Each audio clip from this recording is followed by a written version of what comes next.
Hello everyone, welcome to my YouTube channel UPSC with रश्मि।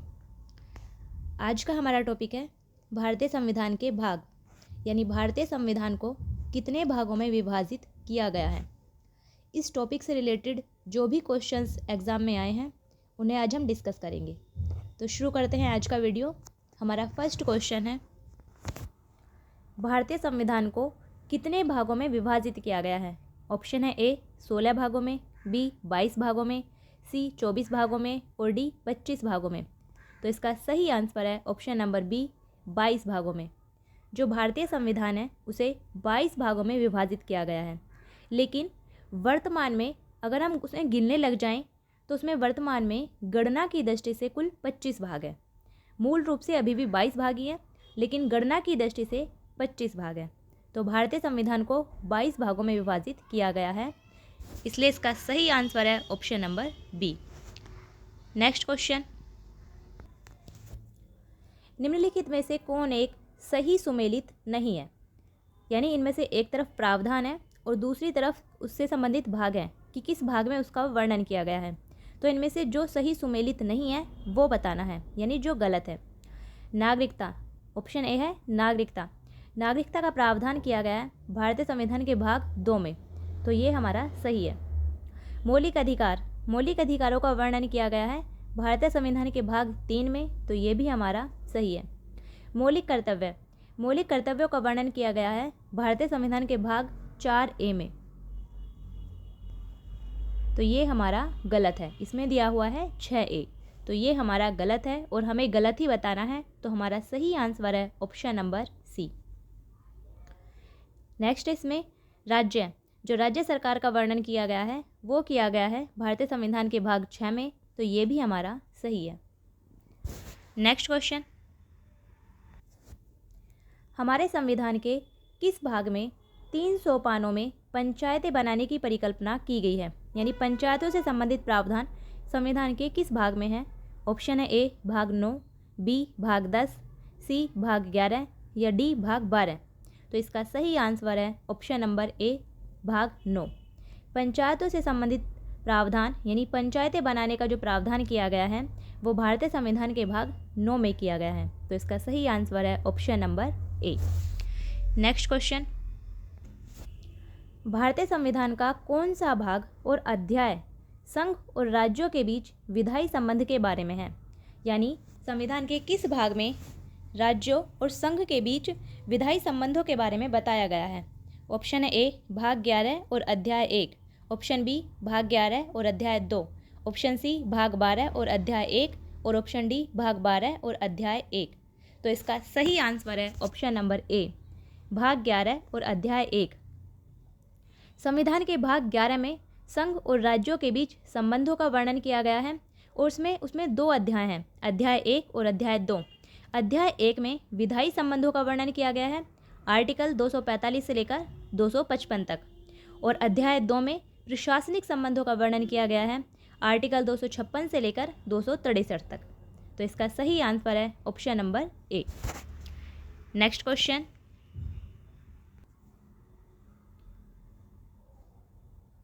सूची 1 को सूची 2 से मिलाना है। एक तरफ है विषय और दूसरी तरफ है उनसे संबंधित भाग, यानी इनका वर्णन संविधान के किस भाग में किया गया है। सबसे पहला है उपाधियों का अंत। तो आर्टिकल 18 बताता है उपाधियों का अंत, जिसका वर्णन किया गया है मौलिक अधिकार के रूप में। तो ए का है हमारा 3। फिर है ग्राम पंचायतों का संगठन। तो ग्राम पंचायतों के संगठन का प्रावधान किया गया है आर्टिकल 40 के तहत, जो आता है राज्य के नीति निदेशक तत्व में। तो बी का है हमारा 1।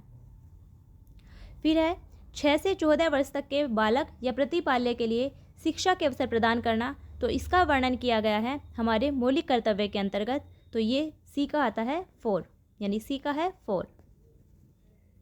और डी है इंडिया अर्थात भारत राज्यों का एक संघ होगा, इसका वर्णन मिलता है संघ और उसके राज्य क्षेत्र के अंतर्गत। तो डी का है 2। तो हमारा सही आंसर है 3, 1, 4, 2।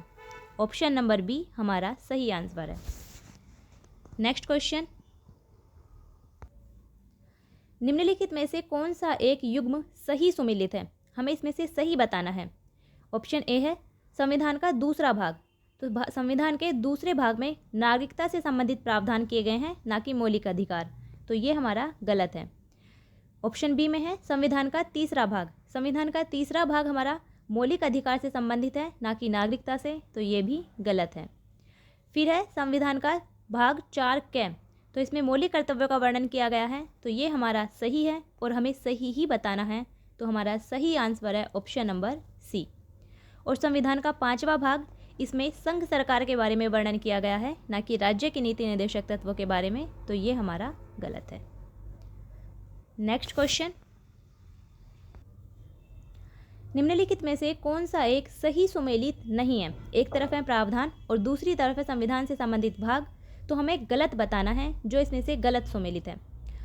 ऑप्शन ए में है नागरिकता, नागरिकता से संबंधित प्रावधान किया गया है भारतीय संविधान के भाग 2 में, तो ये हमारा सही है।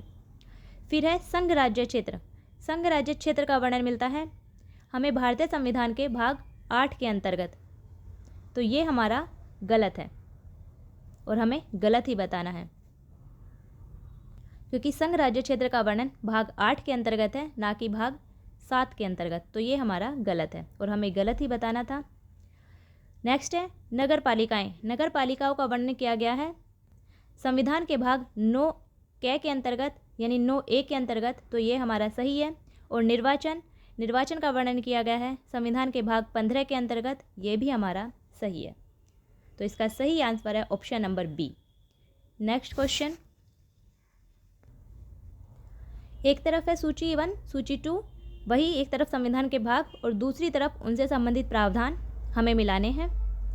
सबसे पहला है भारतीय संविधान का भाग 9, भारतीय संविधान के भाग 9 में पंचायतों से संबंधित प्रावधान किए गए हैं, तो ए का है हमारा 3। दूसरा है भारतीय संविधान का भाग 8, भारतीय संविधान का भाग 8 संघ राज्य क्षेत्र से संबंधित है, तो बी का है हमारा 1।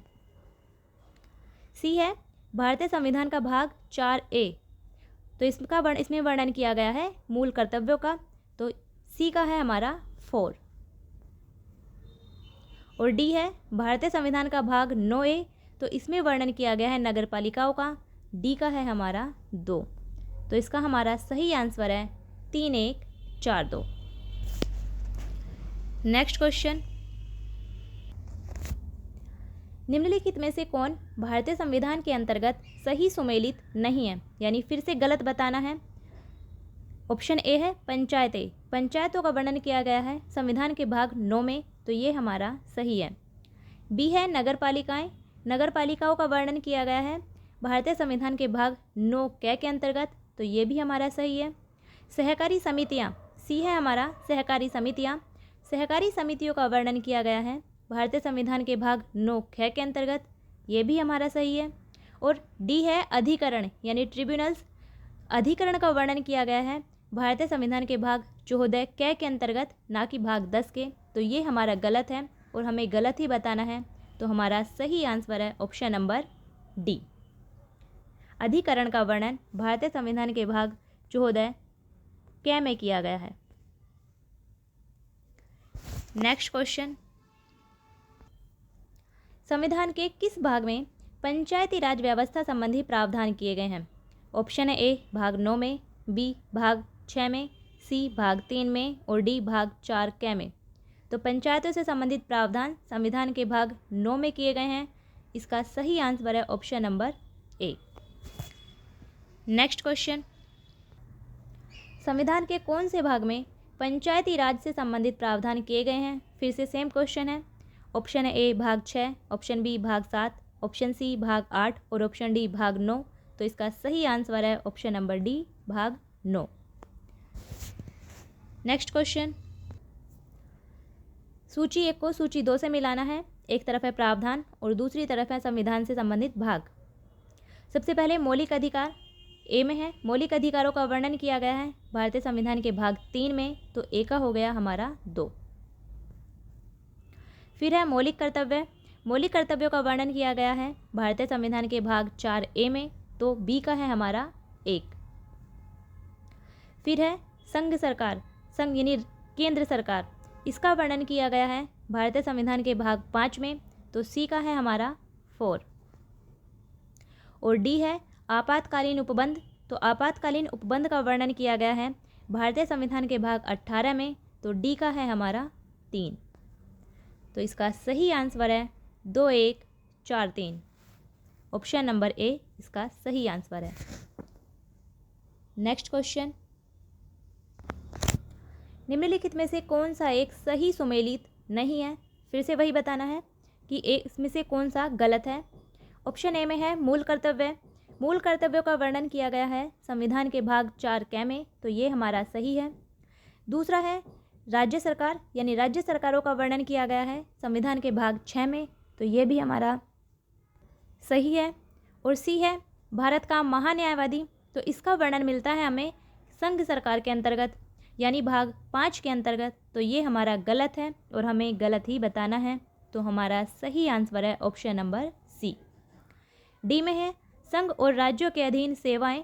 तो इसका हमारा सही आंसर है, मतलब संघ और राज्यों के अधीन सेवाएं, इसका वर्णन किया गया है भारतीय संविधान के भाग 14 के अंतर्गत। तो ये भी हमारा सही है।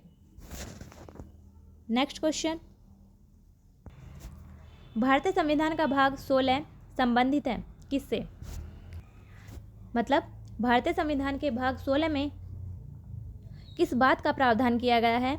ऑप्शन है ए प्रशासनिक अधिकरण से, ऑप्शन बी अखिल भारतीय सेवाओं से, ऑप्शन डी वित्त आयोग से, और ऑप्शन सी वित्त आयोग से, और ऑप्शन डी कुछ वर्गों के लिए विशेष उपबंधों से। तो इसका सही आंसर है ऑप्शन नंबर डी, कुछ वर्गों के लिए विशेष उपबंधों से।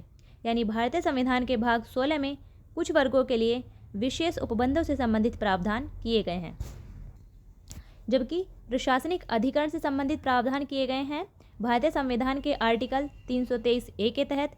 अखिल भारतीय सेवाओं से संबंधित प्रावधान किए गए हैं आर्टिकल 312 के तहत, और वित्त आयोग से संबंधित प्रावधान किए गए हैं आर्टिकल 280 में।